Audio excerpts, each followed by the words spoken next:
Factory, c'est un ensemble de services et de produits, puisqu'il y a une partie boutique, destinée aux musiciens, à tous les musiciens, qu'ils soient débutants, amateurs, semi-pro, pro, enfin, des catégories qui veulent tout et rien dire, mais on est parti, nous, de l'idée de proposer des studios de répétition assez bien équipés, où on accueille vraiment les musiciens, où on les installe, on fait des balances, etc. Et puis, on s'est rapidement rendu compte que tant qu'à faire, comme il y avait aussi un manque sur d'autres activités dans le coin, on a commencé à réfléchir à mettre d'autres services annexes, boutiques, ateliers de réparation, vente d'accessoires et d'instruments, enregistrement, etc. Et puis de fil en aiguille, on s'est retrouvé avec un vrai ensemble de services, tout ce dont les musiciens ont besoin, du jour où ils se disent « tiens, j'aimerais me mettre à la musique », jusqu'au concert, d'où la présence du mot live dans le nom. Parce que c'est vraiment ça qu'on fait. On a une sorte de gros couteau suisse du musicien où on lui propose tout ce dont il a besoin pour aller faire du live.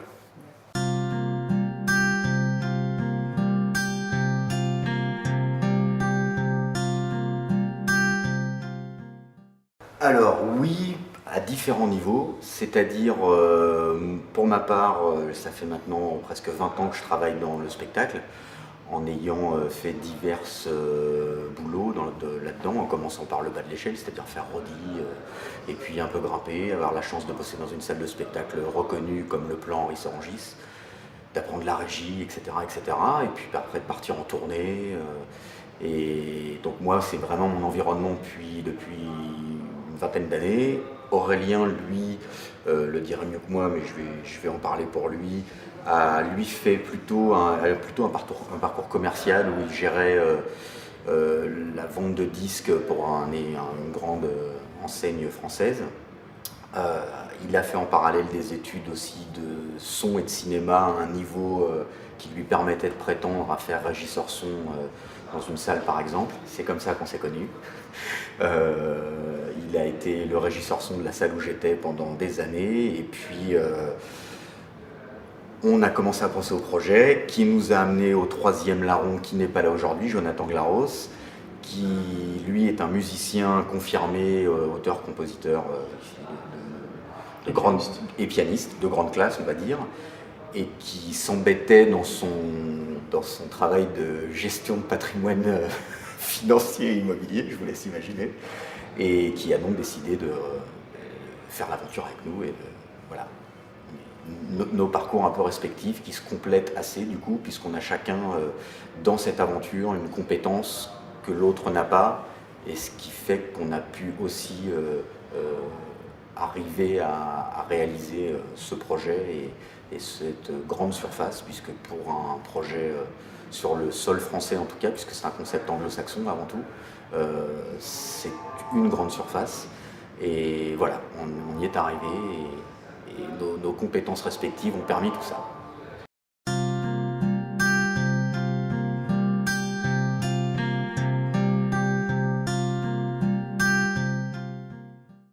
En fait, c'est vraiment tous les publics. On n'a pas de... Nous, notre métier, c'est le live, comme le disait Aurélien juste avant. Notre métier, c'est le live. On n'est pas une maison de disques, on n'est pas un éditeur, on n'est pas un label, on ne saura jamais. On ne fait pas d'action culturelle. Donc, à partir de là, comme on joue sur la pratique musicale, pourquoi on va s'interdire tel ou tel public, puisque c'est ainsi qu'on l'a nommé. Non, je crois qu'on est vraiment... On a la carte de l'éclectisme entre les mains, on veut la jouer à fond. Et on est surtout là pour renforcer ce qui existe déjà, mais qui est plus généralement géré par de l'institutionnel, c'est-à-dire forcément le week-end, les jours fériés, tout ça c'est fermé. Donc on est vraiment un espèce de maillon manquant à ce qui se propose dans la région, en tout cas en allant par cercle concentrique pour autour de chez nous les quelques centaines de groupes qui sont dans les 20-30 km à la ronde. Voilà, on est vraiment ouvert à tout le monde et on veut surtout ne pas perdre cette étiquette-là, bienvenue à tout le monde. Et puis c'est essentiellement de la diffusion qui existe oui, dans ce coin-là. Il y a de la diffusion, il y a d'ailleurs des très bons équipements de diffusion, et en termes d'équipement, en termes de programmation, ils font de l'action culturelle, c'est souvent des équipements effectivement institutionnels, municipaux, associatifs. Maintenant, tout ce travail en amont, ils le font en général, ils sont attachés à un territoire. Une communauté d'agglomération va avoir pour mission d'aider les musiciens de son agglomération, une municipalité va avoir mission d'aider les musiciens de sa municipalité. C'est vrai que nous, on n'est pas attaché à un territoire. On essaie d'être utile à Sénart, Melun, Corbeil, mais on n'est pas attaché contractuellement, j'ai envie de dire, à un territoire. Donc, on a beaucoup de groupes qui répètent, qui viennent de Paris. On a des groupes qui viennent de plus de 30 km déjà, alors qu'on a ouvert il y a 3 mois. Donc voilà, on a aussi cette liberté-là qui fait qu'il n'y a pas vraiment de public. On intéresse les musiciens archi débutants et on commence à intéresser des musiciens vraiment pros pour qui les 30 km qui nous séparent de Paris ne sont pas finalement une grosse frontière, quoi.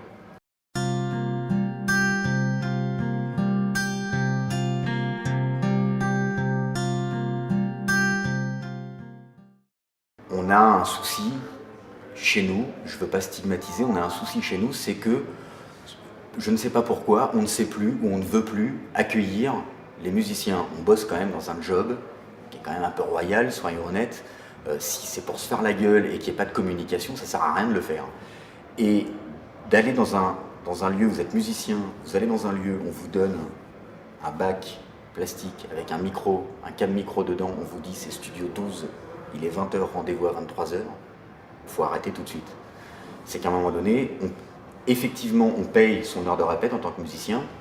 La moindre des choses, si en plus de ça, nous, en tant que Live Factory, on a envie d'apporter notre pierre à l'édifice de leur construction musicale ou de leur développement, de leur perfectionnement, etc., la moindre des choses, c'est de leur permettre, pour l'argent qu'ils vont dépenser chez nous, de pouvoir en faire le plus possible. Donc, et encore une fois, je reviens à ce concept anglo-saxon où l'accueil et le service sont aussi importants que l'équipement et l'acoustique et la bonne tenue technique. Et voilà. Et effectivement, quand on vient à Live Factory, je dis encore une fois, je stigmatise personne, il y en a d'autres qui le font, hein, comme nous. Hein. Quand on vient à Live Factory, vous venez répéter, le micro, les boîtes de direct, ce que vous voulez, c'est installé, c'est line-checké, c'est balancé. Vous n'avez plus qu'à brancher votre jack. Les amplis sont en stand-by, le batteur qui nous a dit qu'il venait avec ses cymbales, nos cymbales sont enlevées. On essaie d'être efficace et de les accueillir comme on les accueillera en concert finalement. C'est un peu ça. C'est un accueil technique. Je pense que vous l'avez vu, ce sera pas, je n'invente pas un secret en disant qu'on avait visité avant, vous avez vu un peu nos lieux. On a essayé aussi de mettre en scène par le décorum, des lumières, des salles, etc., de mettre en scène cet aspect live. Donc les accueillir de cette façon, c'est un peu comme si, quand ils ferment la porte du studio, on leur disait « Allez, grosse caisse, c'est parti ». Et voilà. Et c'est déjà gagné. Et si en plus de ça, vous mettez des prestations techniques, pour pas dire haut de gamme, parce que ça fait prétentieux, j'aime pas ce nom-là, mais quand même, vraiment, on a voulu donner accès au plus grand nombre, même comme disait Aurélien tout à l'heure, les amateurs, qui ont l'accès chez nous, de bons amplis, de bonnes batteries, avec une maintenance digne de ce nom, où quand vous arrivez, ça marche. Et voilà, à des prix très abordables en plus.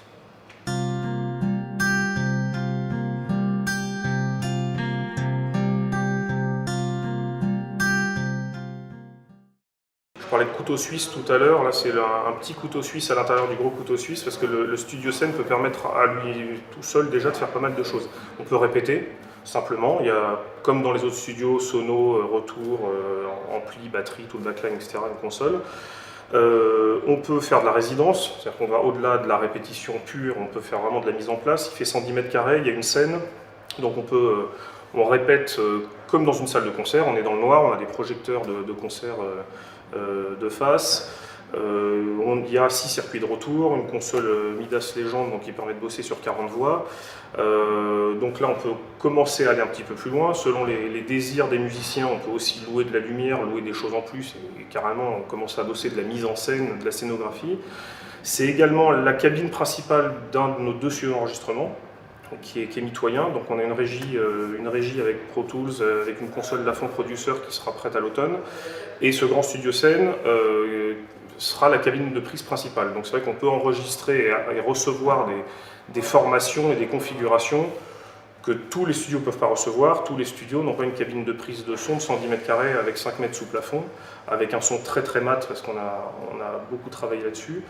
Donc voilà, c'est à la fois un endroit où on peut faire de la répète, de la résidence, on peut enregistrer des formations larges ou profiter du volume pour essayer de tirer des sons intéressants. On peut éventuellement faire des showcases, c'est pas une salle de diffusion, mais voilà, on peut faire des release parties, des after-shows, des soirées un peu privées sur invite, etc. Donc voilà, c'est une salle, on peut y faire des captations vidéo, des shootings photos. Après voilà, un groupe qui voudrait se faire prendre en photo sur scène, en conditions de scène, mais en ayant le temps, sans un public qui est là et qui s'impatiente, peut se filmer, se faire photographier. Il y a pas mal de choses qui sont possibles. Voilà.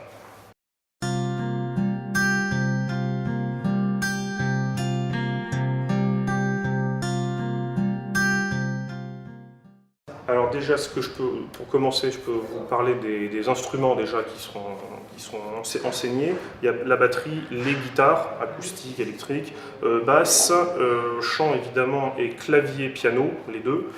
On espère pouvoir démarrer aussi des cours de saxophone. Alors la petite particularité, c'est qu'on on fait plutôt appel à des musiciens pros, à des musiciens qui font de la tournée, qui sont sur la route, sur le terrain tout le temps, plutôt qu'à des professeurs à proprement parler, parce qu'on veut plutôt essayer de transmettre surtout l'aspect pratique plus que l'aspect théorique. On n'occulte pas l'aspect théorique, mais ce n'est pas la priorité absolue, comme ça peut être le cas notamment en musique classique, surtout pour un débutant. Donc plutôt des musiciens de terrain qui ont déjà bien bourlingué, qui en plus sont capables de donner des conseils, même techniques, sur le choix des instruments, pour un guitariste ou un bassiste, le choix des amplis, des pédales d'effet, qui vont aller au-delà, un petit peu au-delà de juste apprendre à jouer de l'instrument, et qui vont surtout tout axer sur le plaisir, parce que le gros problème en France, encore une fois, par rapport aux anglo-saxons, on n'est pas pro-américain à tout prix, mais c'est vrai que dans l'enseignement de la musique, surtout des musiques actuelles, le gros problème, il est quand même que beaucoup d'enfants ou d'adolescents se mettent à la musique, de plus en plus même, on a de la chance, ça commence à rentrer vraiment dans les mœurs comme le sport, mais beaucoup aussi lâchent l'affaire rapidement, parce que ramener des devoirs à la maison chez soi, avoir l'obligation de faire une demi-heure de guitare tous les soirs, plutôt que d'aller jouer avec les copains, etc., quand ça devient une contrainte, le plaisir s'en va, et quand le plaisir s'en va, en général, surtout à l'adolescence, on laisse tomber, purement et simplement. Donc on insiste beaucoup auprès de nos profs, qui sont musiciens de terrain avant d'être professeurs, là-dessus. Voilà.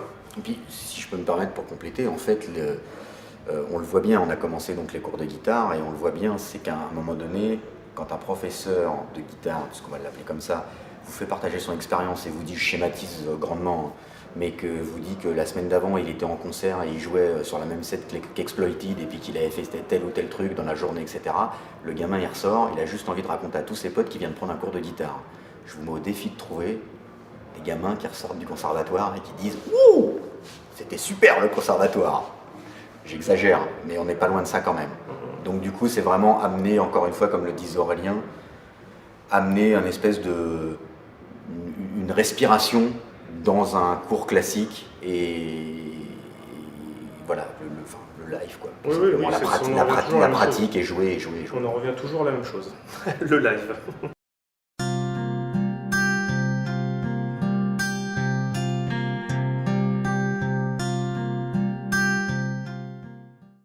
Et le coaching artistique au sens d'accompagnement artistique, c'est pas tellement la direction artistique, c'est plutôt un accompagnement administratif, juridique, du conseil, ce qu'on appelle le management. Et c'est vrai que voilà, c'est intéressant, comme je disais tout à l'heure, les musiciens, au-delà de leur apprendre à jouer d'un instrument, de leur donner un bon équipement pour répéter, etc. Il y a quand même beaucoup d'autres choses à apprendre, surtout s'ils ont une ambition, au moins semi-professionnel, de faire de la musique sérieusement avec quand même des rentrées d'argent, même si c'est des rentrées d'argent, on va dire, secondaires par rapport à une activité principale. Y a un moment où le musicien se retrouve confronté à des millions de choix à faire, plein de directions à prendre, il faut en prendre une. Et donc le manager a cette mission d'avoir du recul, la tête froide, et de proposer les différentes alternatives en argumentant sur les bons et les mauvais côtés de chaque direction qui se présente. Et donc moi c'est ce que je faisais déjà avant Live Factory, donc je suis arrivé aussi avec ça dans ma poche. Et Arnaud fait la même chose sur le pendant technique, c'est-à-dire qu'apprendre à un groupe à pas être planté comme un piqué derrière son micro, apprendre à un groupe que monter sur scène en jean t-shirt comme dans la vie de tous les jours, ça fait rêver personne. Apprendre à un groupe à ne pas passer 1 heure de concert à 50 cm de la lumière qu'on s'est embêté à caler la balance. C'est des choses toutes bêtes, mais qui font toute la différence. Donc lui s'occupe vraiment de ça. Moi, je m'occupe plutôt, avec les groupes, de voir les histoires de contrats, les histoires de droits, d'images de sa scène, etc.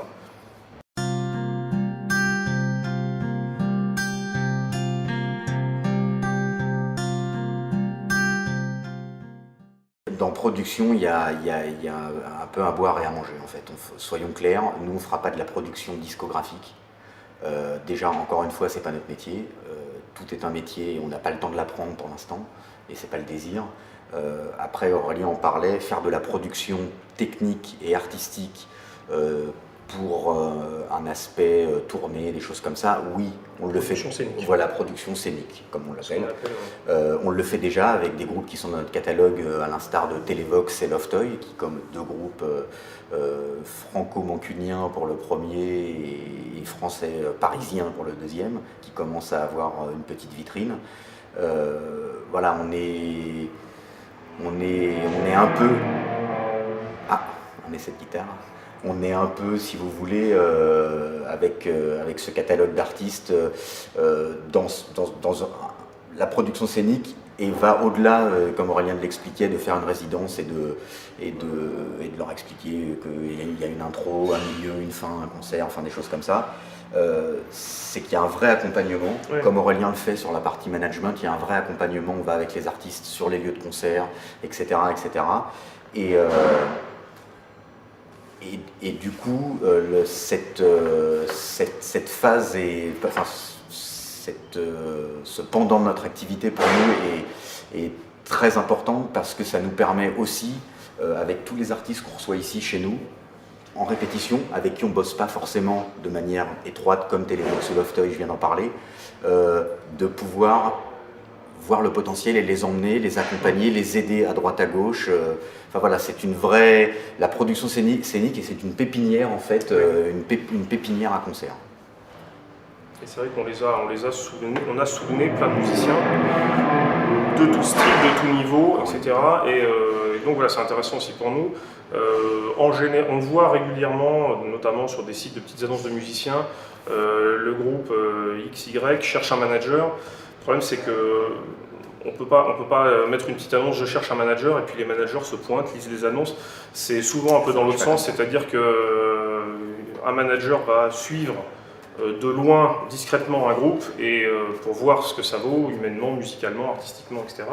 Et puis un beau jour va leur proposer d'être leur manager. Dans l'autre sens, ça me paraît un petit peu difficile. Et c'est vrai que voilà, nous, on a tous les sens en éveil, parce qu'on a des musiciens donc, qui nous passent sous le nez toute la journée. Et au-delà juste de les considérer comme des clients, on les considère finalement presque comme des partenaires potentiels à chaque fois, parce qu'on n'est pas à l'abri d'avoir une demande d'une salle de diff, quelqu'un qui va nous dire « vous n'avez pas un bon groupe de reprise qui fait du rock 70s ?» Si on en a un groupe qu'on voit toutes les semaines qui répète chez nous, et donc lui trouver une date, lui proposer cette date. Voilà, de préparer cette date avec eux s'ils veulent. La préparer avec eux, voire de les accompagner techniquement sur place pour faire leur régie. Donc ça va au-delà juste d'un rapport de client à commerçant.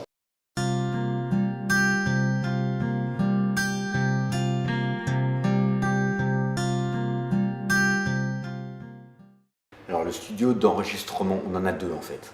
On a dans la partie où sont situés les locaux de répétition classiques, on va dire les surfaces entre 20 et 35 mètres carrés, on a un petit studio d'enregistrement dont le studio 5 est la cabine de prise, studio 5 qui fait presque 30 mètres carrés, où là on est sur Cubase, Logic, des petites... et beaucoup de surfaces de contrôle, des claviers, des choses comme ça. Enfin, on oscille entre l'enregistrement de qualité quand même, la MAO, la création, voilà, c'est un petit peu un studio d'enregistrement qui va nous servir à pas mal de choses. Et donc, où on s'est adjoint les services d'un collègue de Live Factory maintenant, Yann Dumeur, qui nous a apporté et son matériel et ses compétences pour gérer cet espace-là. Et de l'autre côté du bâtiment, nous avons le grand studio d'enregistrement qui s'adjoint le studio scène, Là, nous nous sommes adjoints les services justement de Pierre-Yves Guillaumard, qui est un professeur à la SAE, à l'ESRA, qui accessoirement était un ancien collègue au plan à moi, qui faisait la régie retour au plan, qui est sonorisateur pour divers artistes comme Christophe, des choses comme ça, donc il est assez bourlingué. Il a déjà son propre studio à Maison Alfort, VV Sound Studio, avec différents associés qui viennent d'horizons différents, comme des musiciens, mais aussi des techniciens son chez Dispatch, On-Off, qui sont des grosses boîtes de son pour ne pas les nommer. Et quand on lui a parlé de l'aventure, Pierre-Yves s'avère qu'il avait de disponible toute la régie que l'on va câbler dans ce studio, justement, puisque avec l'arrivée de ses associés, il s'est retrouvé avec un doublon de matériel. Et il a voulu participer à l'aventure, tant mieux, parce que c'est une partie que nous n'aurions pas eu le temps de maîtriser, donc il fallait qu'on s'adjoigne les services de quelqu'un de toute façon. Et voilà, ça s'est fait tout naturellement, de par principalement les compétences, et puis après, il ne faut pas se le cacher, la connaissance aussi, avoir confiance en quelqu'un, ça fait beaucoup de choses. C'est vrai que nous, on a vocation, comme le lieu est ouvert 7 jours sur 7, vraiment toute l'année, sans exception, de midi à minuit, on a vocation, donc Jonathan, notre troisième associé, qui est le président de la Factory, et nous deux qui sommes plus responsables de l'exploitation, on va dire, et notre premier salarié qui est notre guitar tech, qui s'occupe de l'atelier, tous les quatre, on a vraiment vocation à s'occuper de faire tourner le bâtiment, si j'ose dire, boutique, répète, atelier, etc., accueil, facturation. Après, pour toutes les activités qui sont contenues dedans, on fait appel à plein d'intervenants, donc des intervenants très réguliers comme Yann et Pierre-Yves pour le son, la pré-prod, l'enregistrement, etc., les profs, absolument, et d'éventuels formateurs, intervenants qui peuvent venir faire des ateliers, des stages, des choses comme ça. Nous, on s'occupe de gérer l'ensemble, mais on fait appel à des professionnels dans chaque domaine. C'est pas nous qui faisons l'enregistrement et le mixage et les réglages de guitare, et chacun son métier, comme on disait. En plus, il y a une notion de crédibilité là-dedans. On est les premiers à se plaindre de la multicasquette de beaucoup de gens qui se disent multicasquette pour des groupes, oui, moi je fais ça, et puis en fait, ils n'y arrivent pas parce que c'est trop difficile. Donc voilà, Aurélien l'a très bien expliqué, on ne peut pas tout faire nous-mêmes, on est obligé de collaborer avec, et puis alors si possible avec des professionnels, c'est encore mieux. Aguerri.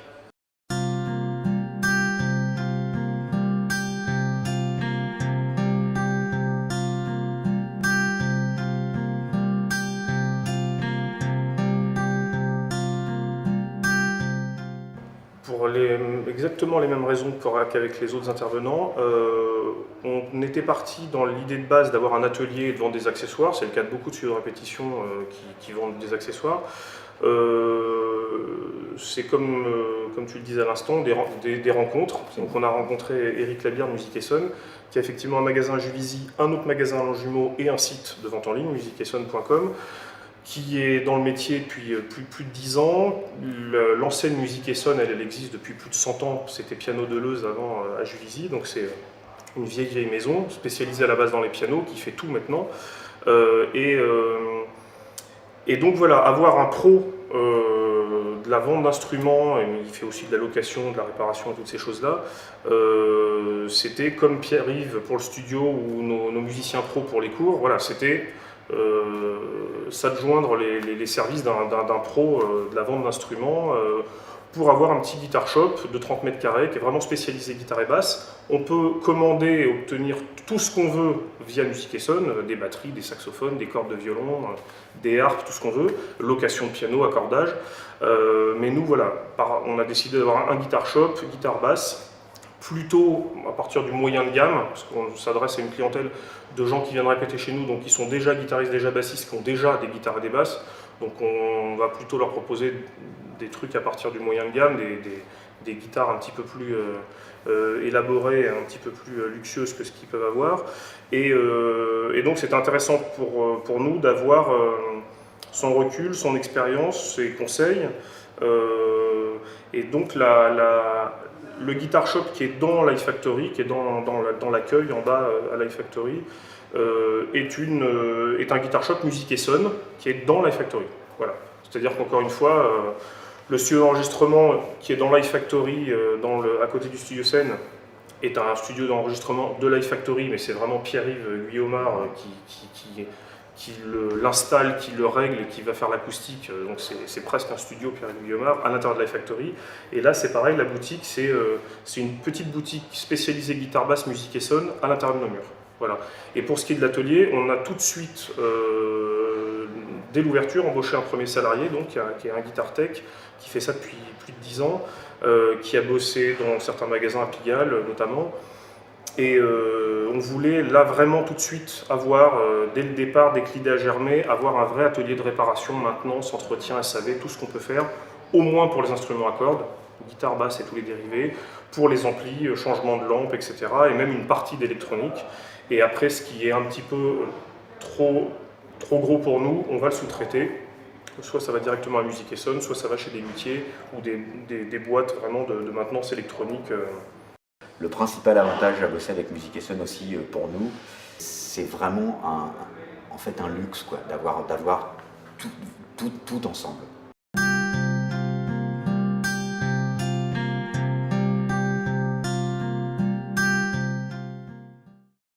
On a avancé pas mal effectivement, c'est vrai que le fait d'ouvrir un structure comme ça, il y a des gens qui se sont peut-être dit ça va peut-être m'aider allons les voir, on va pouvoir peut-être faire des choses ensemble. Donc on a reçu beaucoup de gens effectivement, pour pas le cacher, qui sont principalement issus de l'institutionnel et qui sont venus visiter sans forcément avec une arrière-pensée, mais en tout cas en se disant effectivement c'est peut-être un lieu, les surfaces, etc., qu'on peut peut-être utiliser pour le conservatoire, des choses comme ça, quand il n'y a pas de disponibilité. Après, nous, on a aussi développé, au moment où on se parle, plusieurs partenariats avec d'autres structures commerciales, entre autres. Je vais parler donc 2 minutes du Rockside Café qui ouvre, nous sommes là actuellement donc à Carré-Sénart, entre la frontière entre l'Essonne et la Seine-et-Marne, à 30 minutes de Porte d'Italie. Et il y a le gros centre commercial qui s'appelle Carré-Sénart. Et donc nos partenaires de Rockside Café ouvrent un bar style American Graffiti, comme le Hard Rock Café, avec les danseuses qui dansent sur le bar à 11h15, des choses comme ça, et avec une scène où ils vont faire des concerts une fois par semaine et finir en DJ toute la nuit jusqu'à 5h du mat, etc. Donc plutôt beau projet. Et on a été sollicité par des connaissances communes pour leur réaliser une étude son et lumière, pour équiper leurs locaux et surtout mettre en œuvre leurs concerts, fournir du personnel. Et voilà, ça c'est aussi encore une fois un partenariat intéressant pour, je reparle du local, pour le local, c'est-à-dire que plus on va être nombreux à bosser ensemble, encore une fois sur l'aspect live, plus on va avoir une force de frappe importante. Et on en revient un petit peu, excuse-moi, je complète, on en revient un petit peu à ce qu'on disait au début, c'est-à-dire ce concept, il y a un lieu comme ça que j'ai en tête à Ontario au Canada, qui est, en fait, c'est un centre commercial. Vous trouvez un label, un éditeur, une salle de répète, un studio d'enregistrement, un prestataire son, un prestataire lumière, un graphiste, un imprimeur, un gars qui fabrique des t-shirts, etc., etc. Et être baigné là-dedans et avoir tout sous la main, encore une fois, mutualiser les choses, etc. Si on amène tout à portée de main, est-ce que c'est pas plus facile? Parce qu'on en revient toujours à ça, quoi. On parlait de service d'accueil.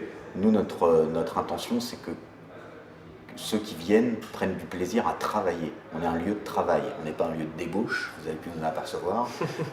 C'est pas parce qu'il y a une Xbox et on a un salon d'accueil avec une batterie électronique pour accueillir nos clients qui n'ont pas envie de venir répéter, mais juste envie de boire un coup, etc. Il n'y a pas de souci, mais on a avant tout un lieu de travail, et notre but, c'est que ce lieu de travail soit le plus professionnel possible, et qu'eux, quand ils en ressortent contents d'avoir travaillé. Et pour ça, d'être baigné dans une ambiance totale, je crois que ça aide beaucoup, beaucoup, beaucoup.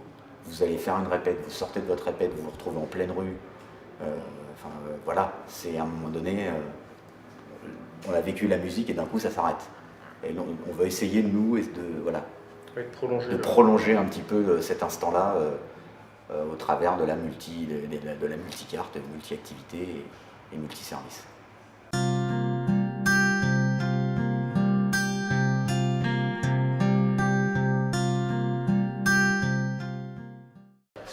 bonheur pour nous de vous recevoir déjà. Merci à Groove Tendance pour ce moment passé. Et je pense qu'on va se revoir rapidement et on va refaire des choses ensemble. Donc, la porte est grande ouverte. Voilà, Live Factory vous accueille quand vous le voulez. Et à tous ceux qui liront et verront ce reportage, n'hésitez pas à découvrir livefactory.fr. Vous aurez toutes les infos. Merci beaucoup.